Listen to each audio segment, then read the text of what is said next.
Recapitulando o vídeo anterior, a chamada União Soviética, ou simplesmente o RCS, formado em 21 por Lenin após a Revolução Russa, chegou ao final no ano de 1991. A URSS era a união das nações do leste europeu que estiveram junto sob o domínio do Partido Comunista Russo. Essas nações apresentavam o centro do comunismo internacional, de onde irradiava por muito tempo vários focos comunistas para outras regiões do mundo. E o seu colapso na virada dos anos 80 para 90 aconteceu por conta da falência do modelo socioeconômico e político comunista. O epicentro da queda foram as tentativas de reforma feitas por Gorbachev, que foi eleito presidente e secretário-geral, como eu falei, em 85, e ele procurou renovar o sistema com medidas intituladas Perestroika e Glasnost. Essas reformas incluíram medidas como cortar verbas a países comunistas como Cuba e Coreia e retirar, conforme falado também, as tropas do Afeganistão, firmando o acordo com os Estados Unidos para a desativação de ogivas nucleares. No caso, essa desativação era mútua. No plano econômico, ele procurou flexibilizar o sistema de controle estatal e essas medidas deixaram alguns setores liberais e anticomunistas animados. O setor liberal, liderado por Boris Yeltsin, que viraria a ser presidente da Rússia, ele e o setor comunista, liderado por Pavlov. Esse último tentou dar um golpe em Gorbachev em 91. Esse golpe foi barrado pela população civil, que insurgiu contra os comunistas, e Gorbachev renunciou ao posto. A Rússia rompeu de vez com o sistema comunista naquele mesmo ano de 91. Ao mesmo tempo em que os russos clamavam pela abertura política, outros países da Rússia, da União Soviética, no caso, paulatinamente iam se insurgindo contra o poder central e aproveitando para conquistar sua independência. E foi o caso da Alemanha Oriental, em 89, e de outros países, como a República Tcheca e Hungria. Em pouco tempo, o comunismo no leste europeu caiu em ruínas e os principais líderes se incorporaram ao novo sistema político, que é o que vamos tratar agora, tá bom? O liberalismo é uma doutrina socioeconômica que retoma os antigos ideais de liberalismo clássico, preconizando a mínima intervenção do Estado na economia através de sua retirada do mercado, que, em tese, vai se autorregular sozinho, também a ordem econômica. A implantação pelos governos de países iniciou-se na década de 70, como principal resposta à crise do petróleo.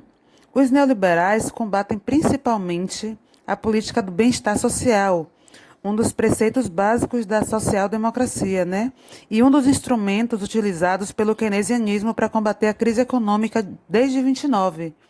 Nessa política, ficava dito que a máxima intervenção do Estado na economia, fortalecendo as leis trabalhistas a fim de aumentar a potencialidade do mercado consumidor, contribuía para o escoamento das produções fabris.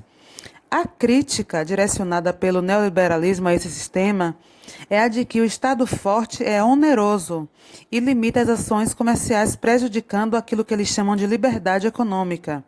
Além disso, a elevação dos salários e o consequente fortalecimento das organizações sindicais são vistos como ameaças à economia, pois podem aumentar os custos com a mão de obra e elevar os índices de inflação.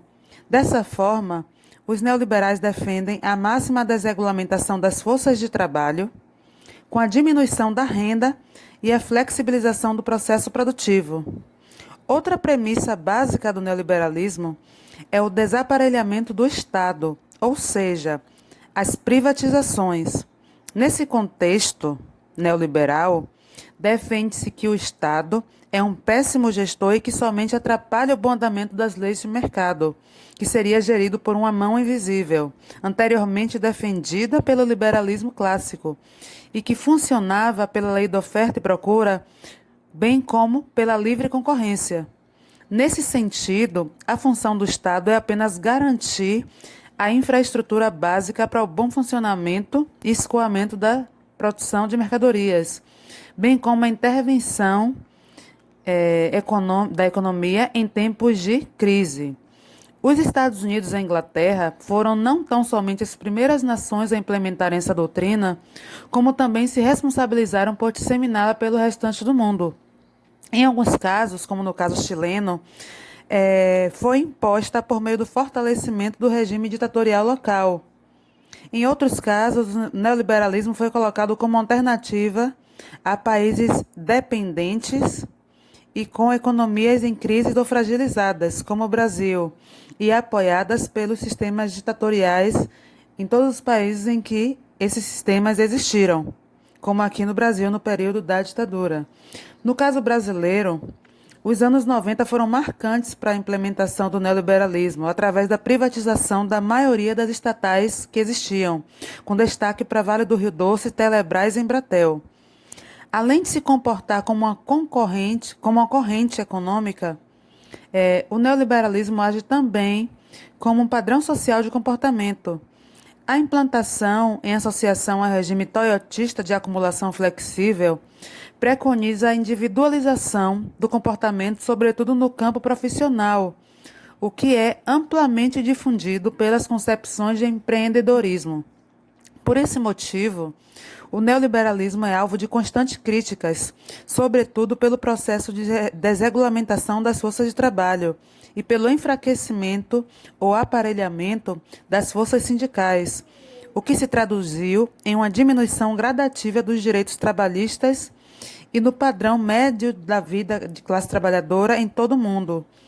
O exemplo mais evidente dessa lógica são os tigres asiáticos, países extremamente industrializados, mas com mão de obra extremamente barata, fruto da ausência das leis trabalhistas. Ou seja, nesse sistema, os grandes empresários, o empresariado fica com os lucros na sua maior totalidade, enquanto a mão de obra, que é a base, ganha cada vez salários menores e tem menos direitos trabalhistas. Os trabalhadores, por exemplo, nessas regiões dos tigres asiáticos, não contam com férias, têm os benefícios trabalhistas bastante limitados, e essa situação atrai empresas estrangeiras para assegurar a maior possibilidade de lucros, no caso. Por isso, algumas empresas americanas procuram mão de obra, por exemplo, na Índia, que é um lugar onde se paga muito pouco para os trabalhadores, em geral. Apesar da recente crise econômica que se iniciou em 2008 e afetou sobretudo a União Europeia, o neoliberalismo ainda é o principal sistema econômico da atualidade, sendo adotado pela maioria das economias nacionais atuais. Na página 54 do livro, começa-se a falar a respeito de terrorismo. O terrorismo pode ser caracterizado como um tipo de violência que se pratica contra vítimas com o objetivo de promover alguma causa ou percepção do mundo, seja pessoal ou seja uma causa coletiva. Sabemos que ao longo do século XX, sobretudo no século XXI, as ações de cunho terrorista tiveram e vêm tendo grande impacto em várias regiões do mundo. Elas são praticadas por diversos agentes. O livro aqui cita o Exército Revolucionário Irlandês, a Al-Qaeda, a Jihad Islâmica, as Brigadas Vermelhas, a Organização para a Libertação da Palestina e o Talibã. Antes de analisarmos esses agentes, vamos ver algumas circunstâncias que fizeram com que nascesse essa expressão terrorismo.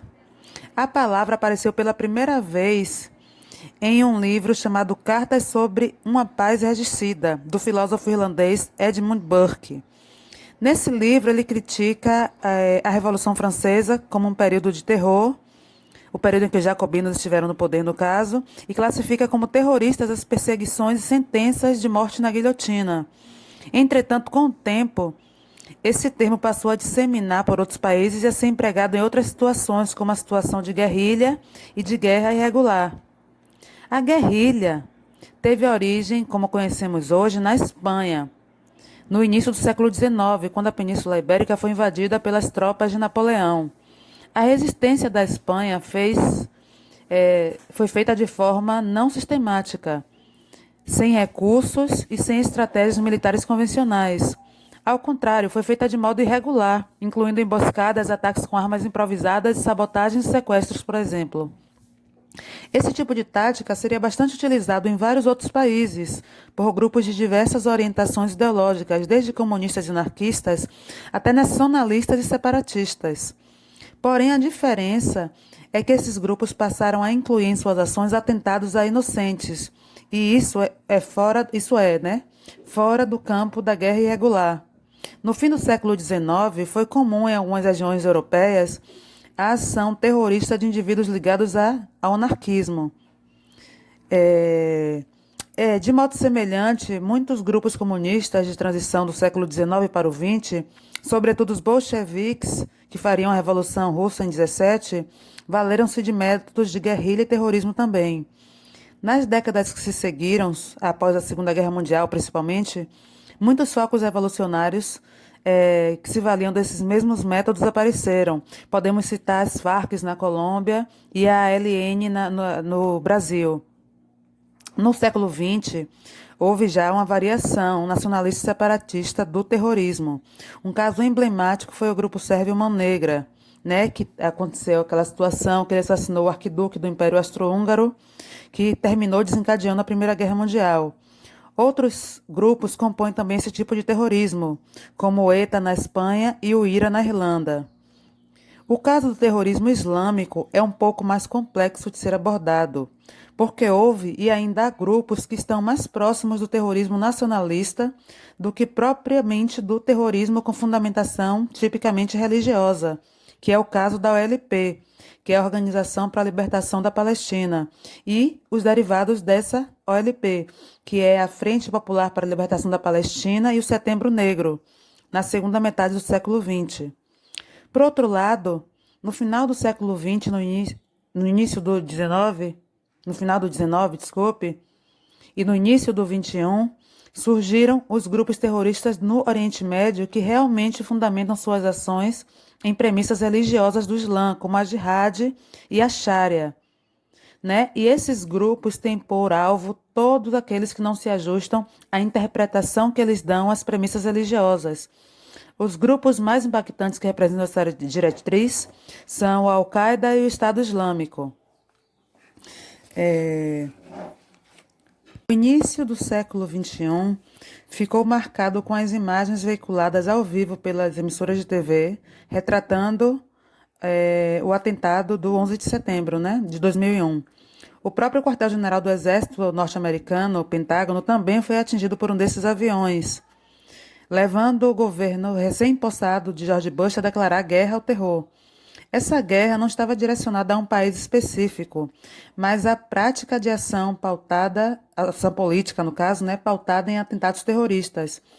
Foi esse tipo de ação que fomentou a política bélica do governo norte-americano na primeira metade do século XXI, levando o país a declarar uma guerra unilateral ao Afeganistão e ao Iraque. A doutrina Bush, que foram uma série de medidas adotadas pelos dois governos de Bush na guerra ao terror, se caracterizou internamente por medidas políticas de controle sobre a população do país e externamente pela ação agressiva contra alguns países alinhados ao que foi chamado de Eixo do Mal, formado pela Coreia do Norte, Irã e Iraque. A primeira invasão promovida pelos Estados Unidos, após o 11 de setembro, ocorreu no Afeganistão, país comandado pelo grupo fundamentalista islâmico Talibã e acusado de abrigar as tropas da Al-Qaeda, responsável pela organização dos atentados em território dos Estados Unidos. A ação militar dos norte-americanos conseguiu derrubar o governo dos mulais, do Talibã, e constituir um governo mais próximo aos seus interesses. Em 2003, em ação conjunta com a Inglaterra, o governo Bush afirmou que o Iraque, comandado por Saddam Hussein desde o final da década de 70, detinha um grande arsenal de armas de destruição em massa e representava um perigo à população mundial. Esse foi o argumento para depor o antigo ditador iraquiano que foi perseguido enquanto as tropas anglo-americanas bombardeavam o país. Ele foi encontrado e condenado à morte e enforcado em 2016. Em 2006, desculpe. A guerra ao terror adotou ações unilaterais pelos Estados Unidos, já que não foi aprovada pelos demais países membros do Conselho de Segurança da ONU. Houve uma recusa da invasão pelo Conselho, e isso não impediu que Estados Unidos e Grã-Bretanha invadissem o país árabe. Além disso, os Estados Unidos passaram a prender supostos acusados de terrorismo que capturaram pelo mundo na prisão localizada na base militar de Guantánamo, na ilha de Cuba. Situada fora das fronteiras dos norte-americanos, a prisão não se submete às leis de país algum, ficando os prisioneiros sujeitos às regras e julgamentos apenas do exército norte-americano. Essas medidas são duramente criticadas tanto dentro quanto fora do país, pois não garantem direitos mínimos de defesa aos prisioneiros, o que é agravado pelo fato de, ao longo da história, os sucessivos governos norte-americanos terem sempre se apresentado como defensores das liberdades dos indivíduos. Na página 58 do livro, ele vem encerrando o capítulo com duas realidades, a primeira do renascimento africano e a segunda da primavera árabe. No caso do renascimento africano, é um renascimento econômico. A economia da África é pautada pela exploração de recursos naturais, como petróleo, gás e minérios. O continente é o mais pobre do mundo, como resultado, bem vocês sabem, da exploração colonial e neocolonialista. A agricultura, turismo e indústria e serviços ainda são praticados de maneira precária na maior parte dos países na África. Na maioria dos 54 países da África, a economia sofre o impacto da pobreza, da crise alimentar, dos desacertos da administração, da inflação elevada, do endividamento e das guerras. A economia africana experimentou um crescimento inédito nas duas primeiras décadas do século XXI. Com o aumento da demanda por petróleo, gás e alimentos, o continente se beneficiou do incremento de preços. Também houve um perdão da dívida externa em 2005, realizada por motivos humanitários, a 14 países africanos. E isso teve um efeito muito positivo nessa região. Países como a Tanzânia registram taxas de crescimento de 6% ao ano desde 2006, graças ao aumento do preço do ouro no mercado internacional. Em Botsuana, o crescimento é de 5% por conta das reservas de minérios, no caso de diamante. O país destina a maior parte dos recursos para financiar a educação primária. Os maiores produtores de petróleo e gás são Argélia, Líbia, Egito, Nigéria, Guiné Equatorial, Gabão, Congo, Brazzaville, Angola, Sudão, Mauritânia, São Tomé e Príncipe e Chade, que desapontam como novos produtores, e a África possui 10% das reservas mundiais de petróleo e 8% das reservas de gás. O turismo em países do norte da África, como Egito, Marrocos e Tunísia, tem crescido muito. Essa atividade também é importante para Cabo Verde e a maioria dos países costeiros, tanto no Oceano Atlântico como no Oceano Índico. Os parques naturais do Quênia e da África do Sul atraem turistas interessados em ver os grandes animais selvagens. E a caça, ainda que polêmica, é responsável pelas receitas desses países também. Segundo alguns dados da ONU, elaborados de 2011 a 2014, isso representou cerca de 8,5% do PIB e gerou 2,1 milhões de empregos. Cumpre destacar também que as mulheres ocupam um terço destes postos de trabalho. Desde 96, o turismo na África cresce uma taxa de 9% ao ano. A agricultura da África é uma atividade econômica que ocupa a maior parte da população. O Quênia se destaca como um país de referência na agricultura orgânica. A Etiópia é o quinto exportador de café mundial e registra taxas de crescimento de 6% ao ano desde 2006 também, graças à demanda de países como a Índia. Países subsaarianos têm investido em parcerias que permitem resolver esses problemas de falta de água e algumas outras precariedades da região. Tem algumas empresas brasileiras também ocupando terras em Angola, Moçambique e Sudão, fomentando a agricultura. Através de acordos diplomáticos com a Embrapa, que é a empresa brasileira de pesquisas agropecuária, o Brasil ajuda os angolanos a plantarem e serem autossuficientes na produção de alimentos. depende da exportação de matéria-prima, depende ainda muitas nações africanas, que sofrem com algumas quedas de preço resultantes das crises enfrentadas pelo mundo, mas vêm se solidificando e crescendo gradualmente. Em relação à Primavera Árabe, caracterizou-se por uma série de protestos e revoltas ocorridas nos países de língua árabe a partir de 2010, em que a população de diferentes lugares foi às ruas com objetivos que giraram em torno da derrubada dos ditadores locais, da realização de eleições e das melhorias de condições de vida. Essa Primavera Árabe foi um dos principais eventos desde o início do século. E isso mostra a instabilidade política que existe nessas regiões. Podemos dizer que tudo começou na Tunísia, quando um jovem teve sua banca de frutas confiscada pelo governo e ateou fogo no próprio corpo em protesto às condições de vida que era submetido. Houve revolta no país e que desencadeou vários movimentos políticos sociais e exigiu-se o fim da ditadura, que já havia tomado conta do país durante 23 anos. O protesto exigindo a realização de eleições não duraram muito, e o início aconteceu em 2010 e o término ocorreu no mês seguinte, que começou em dezembro de 2010 e terminou em janeiro de 2011, com a renúncia do ditador do país, que não ofereceu grandes resistências. Essa reviravolta passou a ser chamada de Revolução de Jasmim. Foi vista e admirada pela população dos países vizinhos que passaram pelas mesmas problemáticas dos tunisianos, né? Governos deficientes, ditatoriais e que não promoviam esforços para a melhoria das condições de vida do povo. Em menos de um mês após a derrubada do ditador da Tunísia, Ben Ali, foi a vez do Egito também promover revoltas populares para derrubar a ditadura nesse país, que já comandava durante 30 anos. Ocorreu então no Egito a Revolução de Lótus e essa Primavera Árabe começou a se expandir. O caso do Egito, porém, reverberou em um novo descontentamento, porque o presidente eleito Mohamed Morsi foi 2 anos mais tarde alvo de novos protestos.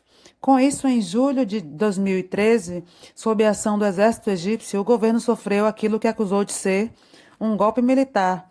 Na Líbia, em 2011, a Primavera Árabe também chegou. No entanto, esse país foi o primeiro em que as revoltas envolveram a guerrilha. Com o estabelecimento de um conflito generalizado no país, as potências ocidentais organizaram através da OTAN um movimento a fim de derrubar o ditador da Líbia e conseguiram uma influência nessa região que produz muito petróleo para exportação. No final, os rebeldes conseguiram assassinar Gaddafi, que era o ditador da Líbia, e dar fim a esse regime lá. Outros países também conseguiram promover esses movimentos de forma hostil, como o Bahrein e a Síria, que é o país onde os conflitos mais se estenderam, demarcando uma longa agonia na região. Isso porque a oposição sunita, influenciada pela eclosão das revoltas no Egito e na Tunísia, também procurou ascender ao poder por meio de uma revolta armada. Nos países vizinhos, Turquia, Iraque, Líbano, Arábia Saudita e parcialmente Israel, é concedido certo apoio aos rebeldes, pois consideram o regime ditador xiita sírio como uma ameaça local para as soberanias. O Irã, por outro lado, vem apoiando o governo do país, uma vez que esse é um importante aliado político. Além do mais, a derrocada do governo de Assad poderia representar uma ameaça à estabilidade política iraniana. Externamente, as potências ocidentais, com destaque para os Estados Unidos, declararam apoio às oposições dos países, fornecendo armas e suprimentos com a intenção de derrubar inimigos políticos nessas regiões. Os norte-americanos chegaram, inclusive, a planejar intervenções militares com pretexto de esses governos estarem usando armas químicas.